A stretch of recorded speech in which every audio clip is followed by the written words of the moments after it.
Friends, હું શિંગાલા મારી YouTube channel માં કુકિંગમાં તમારા બધાનું હાર્દિક સ્વાગત છે। તો ફ્રેન્ડ્સ, આજે આપણે તહેવારોમાં ખાવા લાયક ઊંધિયું બનાવવાનું છે। તો તેની રેસીપી આપણે સ્ટાર્ટ કરીએ। તેના માટે આપણે 2 ટામેટાના ટુકડા લેવાના છે, નાનું બાઉલ સમારેલી કોબી લેવાની છે, ત્યાર પછી આપણે નાનું બાઉલ સમારેલું ફ્લાવર લેવાનું છે, 3 નાના રીંગણ લેવાના છે, 150 ગ્રામ આપણે ગુવાર લેવાનો છે, 150 ગ્રામ આપણે પાપડી લેવાની છે, 3 થી 4 ટુકડા આપણે સરગવો લેવાનો છે અને 2 થી 3 સમારેલા બટેકા લેવાના છે। ત્યાર પછી એક નાનો વાટકો આપણે વ્હાઈટ તલ લેવાના છે અને 2 ટેબલસ્પૂન આદુ અને મરચાંની પેસ્ટને લેવાની છે। ત્યાર પછી આપણે 2 વાટકી ચણાનો લોટ એક બાઉલમાં નાખી દેવાનો છે। ત્યાર પછી તેની અંદર આપણે 250 ગ્રામ મેથીને નાખી દેવાની છે।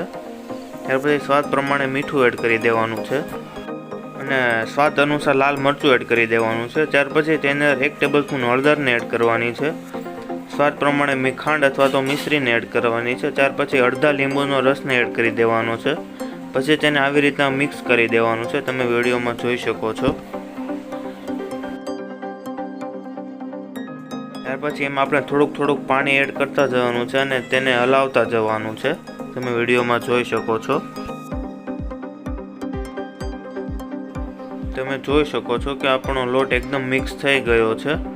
આપણે થોડુંક પાણી એડ કરતા જવાનું છે અને આવી રીતના આપણે લોટ બાંધવાનો છે, તો તમે અમારા વિડીયોમાં જોઈ શકો છો। ત્યાર પછી આપણે તેને આવી રીતના નાની ગોળી વાળવાની છે, તમે વિડીયોમાં જોઈ શકો છો। ફ્રેન્ડ્સ, આપણી ગોળી એકદમ તૈયાર થઈ ગઈ છે। ત્યાર પછી આપણે તેને તળવા માટે નાખવાની છે। ત્યાર પછી આપણે તેલ મૂકી દીધું છે, તે તેલમાં આપણે ગોળીને એડ કરી દેવાની છે।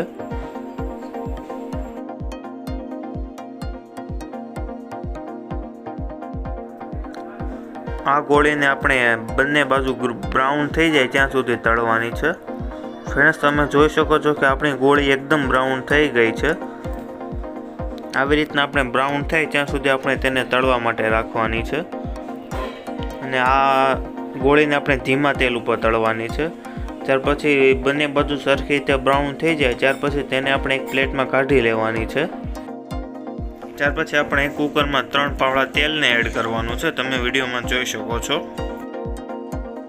તેલ નાખ્યા પછી આપણે તેલને થોડું ગરમ થવા દેવાનું છે, ગરમ થઈ જાય ત્યાર પછી તેમાં 1 ટેબલસ્પૂન આપણે આખું જીરું એડ કરી દેવાનું છે અને 1/2 ટેબલસ્પૂન હિંગને એડ કરી દેવાની છે। ત્યાર પછી તેમાં 3 થી 4 લાલ સૂકા મરચાંને એડ કરી દેવાના છે અને 2 તમાલપત્રને એડ કરી દેવાના છે।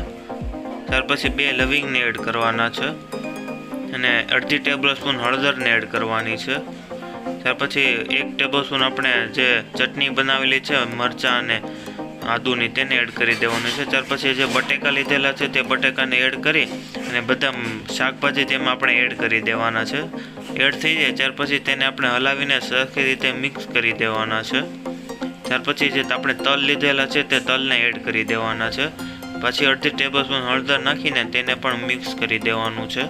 ત્યાર પછી જે રીંગણ લીધેલા છે તે રીંગણને તેમાં એડ કરીને આવી રીતના મિક્સ કરી દેવાનું છે, હલાવીને સરખી રીતે મિક્સ થઈ જાય ત્યાર પછી તેમાં આપણે 1/2 ટેબલસ્પૂન ગરમ મસાલો એડ કરી દેવાનો છે, જેથી આ સ્વાદ ખૂબ સરસ આવે અને 1 ટેબલસ્પૂન આપણે જીરું પાવડરને એડ કરી દેવાનો છે, પછી તેને મિક્સ કરી દેવાનું છે।